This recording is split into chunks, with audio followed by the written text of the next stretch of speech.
आजकल शायद लड़के भी बहुत कॉन्शियस हैं, क्योंकि मुझे तो गर्ल्स ही आके बता रही कि होने वाला हस्बैंड जो है वो कॉन्शियस है, तो मेरी प्राइवेट पार्ट्स की शेप ऐसी नहीं है, इसको ठीक कर दें। ठीक है, ये डार्क है, इनको लाइटन अप कर दें।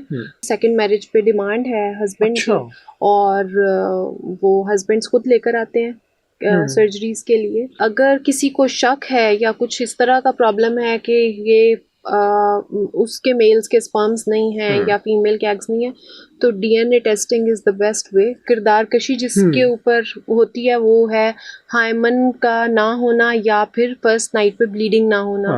फीमेल के अंदर कोई एक फैक्टर सही काम नहीं कर रहा, उसके अंडे नहीं बन रहे या ट्यूबें बन रहे हैं या यूट्रस के अंदर कोई रिसोली पड़ी हुई है, गदूदें पड़ी हुई हैं, उसके हार्मोन्स इम्बैलेंस हैं, तो प्रेगनेंसी नहीं हो सकती जब तक हम उसको कंट्रोल ना करें, चीज़ों को ना देखें।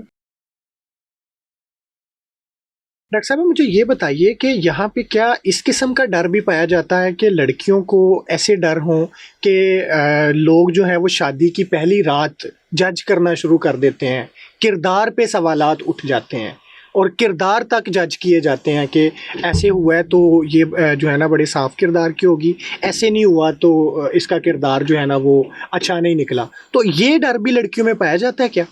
एग्जैक्टली बिल्कुल राहील, ये वाला डर भी पाया जाता है लड़कियों में, और इसकी वजह से कुछ मेरे पास कंसल्टेशंस भी आती हैं और they get consultation for different problems, जिसके अंदर एक तो बॉडी शेपिंग हो गई और ख़ास तौर पे प्राइवेट पार्ट्स की, क्योंकि आजकल शायद लड़के भी बहुत कॉन्शियस हैं, क्योंकि मुझे तो गर्ल्स ही आके बता रही कि होने वाला हस्बैंड जो है वो कॉन्शियस है, तो मेरी प्राइवेट पार्ट्स की शेप ऐसी नहीं है, इसको ठीक कर दें। ठीक है, ये डार्क है, इनको लाइटन अप कर दें। और एक जो वो वाला फियर आप कह रहे हैं कि जिसको किरदार कशी जिसके ऊपर होती है वो है हाइमन का ना होना या फिर फर्स्ट नाइट पे ब्लीडिंग ना होना। ठीक है, इसके अंदर इम्पॉर्टेंट बात तो ये है, ये सबको पता है कि हाइमन एक मेम्ब्रेन है, पतली सी एक झिल्ली है जो कि बैरियर रखा हुआ है नेचर ने, कुदरत ने, कि वो फर्स्ट इंटरकोर्स पे या कोई भी किसी किस्म की कोई फोर्स लगी है तो वो हिट होने से रप्चर हो जाएगा। लेकिन कुछ गर्ल्स ऐसी होती हैं जिसके अंदर ये नेचुरली ब्लीडिंग नहीं होती फर्स्ट नाइट पे, तो इसका मतलब ये नहीं है कि उसको आप कैरेक्टर के उसके ऊपर बात करें, लेकिन फिर भी अगर कुछ लड़कियां कॉन्शियस होती हैं या कोई किसी मिसहैप का शिकार हुई पहले, और कुछ लड़कियां ऐसी हैं जिन्होंने सेकंड मैरिज करने जा रही हैं फिर भी, और ये भी एक प्रॉब्लम देखने में आता है कि हस्बैंड को पता है कि सेकंड मैरिज है बट दे वांट हाइमन, के हाइमन मेम्ब्रेन होनी चाहिए, और मैंने ऐसे केसेस भी डील किए हुए हैं और हाइमोप्लास्टीज ऐसी भी की हुई हैं जिसके अंदर सेकंड मैरिज पे डिमांड है हस्बैंड की, और वो हस्बैंड्स खुद लेकर आते हैं सर्जरीज के लिए। अच्छा, तो उसकी सर्जरी मुमकिन है? फिर बिल्कुल मुमकिन है, उसको मेम्ब्रेन को दोबारा बना दिया जाता है और उसकी सर्जरी कर दी जाती है। It's about satisfaction. ठीक है, लेकिन वो एक बात डिफरेंट है जो हम कर रहे थे कि वो किरदार कशी करने वाली बात, और वो उसके अंदर भी कुछ लड़कियां जैसे कोई मिसहैप हुआ किसी के साथ या कोई रेप का शिकार हुई तो उसके अंदर फिर हाइमन को दोबारा जोड़ दिया जाता है, और ये उन लड़कियों की हेल्प है जो कि इस मुआशरे में फिर वो टारगेट बनती हैं या फिर वो या अपने खावंद की नजर में जो है ना वो ना गिरे और इस तरह की चीजें। ठीक है, आईवीएफ जिसको टेस्ट ट्यूब बेबी भी कहा जाता है, इसके बारे में अभी भी ये तासुर पाया जाता है कि ये जिस शख्स के यहाँ पैदा हो रहा है दर हकीकत ये उसी का बच्चा नहीं होता, ये किसी और के जो है ना वो मादा तौलीद को लिया जाता है और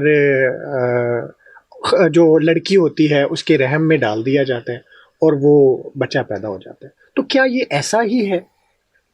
देखिए, पाकिस्तान में तो जो अभी तक मेरे सामने प्रैक्टिस है उसमें ऐसा नहीं है, क्योंकि इस्लामिक कंट्री होने के साथ साथ इतने एथिक्स हैं कि हम जब पेशेंट का आईवीएफ प्लान करते हैं और हम हस्बैंड का सैंपल उसी डे पे ही कलेक्ट करते हैं जिस डे पे उसका आईवीएफ होने जा रहा है, उससे पहले फीमेल को स्टिमुलेशन देकर उसके एग्स मैच्योर किए जाते हैं, उन एग्स को जब रिट्रीव करते हैं जिस डे पे हम अंडे निकालते हैं उस डे पे हम सैंपल लेते हैं। ठीक है, और जिसका और उसके बाद फर्टिलाइजेशन के बाद जब हमने उसको फीमेल के यानी कि जो औरत है उसके रहम में जिस दिन डालना है उस दिन उसकी बाकायदा टैगिंग हुई होती है और कंफर्म किया जाता है कि ये इन्हीं का ही एम्ब्रियो है जो कि इम्प्लांट किया जा रहा है। रेयरली कोई मिस्टेकनली कोई केस हुआ हो तो मेरे इलम में या अभी तक नहीं है, या किसी ने बदयांती से कर दिया बदयांती से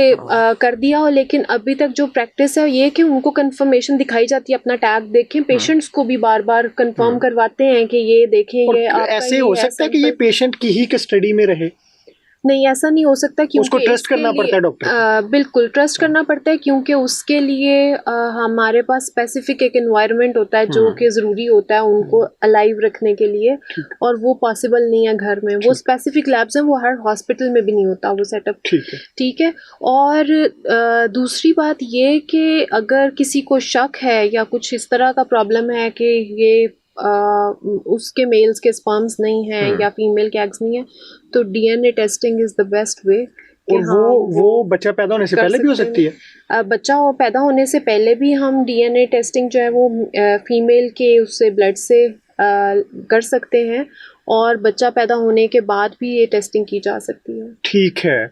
इसका मतलब ये हुआ कि ये जो मियाँ बीवी एक बच्चा पैदा नहीं कर पा रहे थे, उन्हीं के मादा तौलीद को लेके उसको टेस्ट ट्यूब बेबी में कन्वर्ट कर दिया जाता है। एग्जैक्टली नेचुरली देखें ना, कोई प्रॉब्लम है अगर फॉर एग्जांपल उसकी ट्यूब्स ब्लॉक्ड है, ठीक है, अब वो ट्यूबों का रास्ता ही बंद है, तो उसको साइंस ने तरक्की की, आईवीएफ आया, और हमने क्या किया कि जो ट्यूब में जाके फर्टिलाइजेशन होनी थी, अंडे ने स्पर्म के साथ मिल के एक एम्ब्रियो बनाना था जहाँ से उस जिंदगी का आगाज होना था, वो जगह है ट्यूब, फ्लोपियन ट्यूब।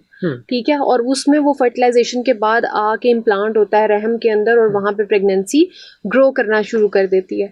अब क्या हुआ, उसकी ट्यूब्स अगर ब्लॉक्ड हैं या उसकी ओवेरियन सिस्ट्स थी और उसको एंडोमेट्रियोसिस है, तो उसको नेचुरल उसका जो सिस्टम डिस्टर्ब्ड है, उसके एग्स ले लिए गए, फ्लोपियन ट्यूब्स काम नहीं कर रही थी, उसको क्लिप करके आईवीएफ किया और उसके अंदर फर्टिलाइजेशन करवा के डायरेक्ट डाल दिया रहम के अंदर। ठीक है। डॉक्टर साहब, बांझपन जो है ये मर्द और औरत दोनों के अंदर पाई जा सकती है। बिल्कुल। और पहले तो खैर ये एक बहुत बुरा तासुर था कि इसका कसूरवार सिर्फ लड़की को ठहराया जाता था। अब लोग समझ गए हैं कि नहीं, ये मर्द का मसला भी हो सकता है। तो ये बताएं कि इस बीमारी के अंदर सबसे ज़्यादा किस चीज़ का किरदार है और खुराक इसमें कितना किरदार अदा कर रही है?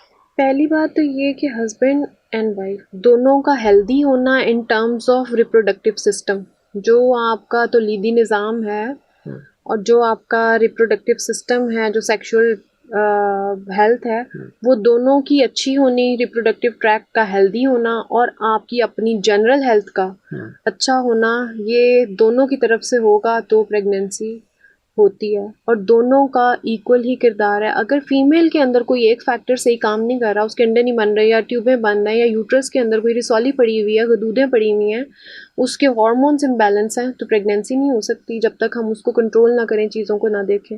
मेल के अंदर अगर वो इम्पोर्टेंट है, वो इंटरकोर्स नहीं कर पा रहा, या फिर उसका सीमन एनालिसिस किया गया है, उसके अंदर उसकी स्पर्म काउंट कम है, मोटिलिटी कम है, मॉर्फोलॉजी ठीक नहीं है, तो भी प्रॉब्लम आ सकता है, या उसके स्पर्म्स ही नहीं है। मोटापा कितना किरदार अदा करता है? बहुत किरदार अदा करता है, ख़ास तौर पे फीमेल्स में बहुत ज़्यादा देखा गया है कि weight gain last few years में बहुत ड्रामेटिक चेंजेस हैं, और वेट गेन बहुत बुरे तरीके से इफ़ेक्ट कर रहा है फीमेल्स को, और उसकी वजह आजकल का एनवायरनमेंट, स्ट्रेस, ख़ास तौर पे इनएक्टिव होना, यानी कि फ़िज़िकल एक्टिविटी नहीं है, और फूड का प्रॉपर ना होना, इम्बैलेंस डाइट है, जंक फूड बहुत ज़्यादा है, हम लोग हेल्दी फूड नहीं ले रहे, हम लोग हेल्दी स्लीप नहीं ले रहे, हम लोग वॉक नहीं कर रहे, फिजिकल एक्टिविटी नहीं है हमारी, तो हमारे सारे साइकिल्स ही चेंज हुए हुए हैं लास्ट फ्यू इयर्स में। इसलिए वेट गेन होना, हार्मोन्स का इम्बैलेंस होना, इनफर्टिलिटी का ज़्यादा होना, ये सारी चीज़ें बहुत ज़्यादा होती जा रही हैं। डॉक्टर साहब, आजकल ना जो फालतू बाल हैं जिस्म के, उनको ज़ाया करने के लिए या उनको साफ़ करने के लिए लेज़र का इस्तेमाल बहुत ज़्यादा हो गया। तो ये जो लेज़र का इस्तेमाल है, ये किस हद तक अफेक्टिव है, या कितना जो है ना वो असरअंदाज होता है, कितने बुरे असरात मुरतब करता है, इसके कुछ साइड इफ़ेक्ट्स भी हैं? पहली बात तो ये रही कि laser hair removal is quite effective, बहुत अच्छा। जितने भी मेथड्स जो ओल्ड मेथड्स थे जिसके अंदर वैक्स करना, शेविंग करना, क्रीम्स यूज़ करना, उन सबसे ज़्यादा इफ़ेक्टिव है। और थोड़े अरसा पहले चले जाएँ तो वैक्स को समझा जाता था कि ये अच्छा है क्योंकि ये थोड़ा-सा गैप दे देता है और हेयर ग्रोथ उस तरह से नहीं होती।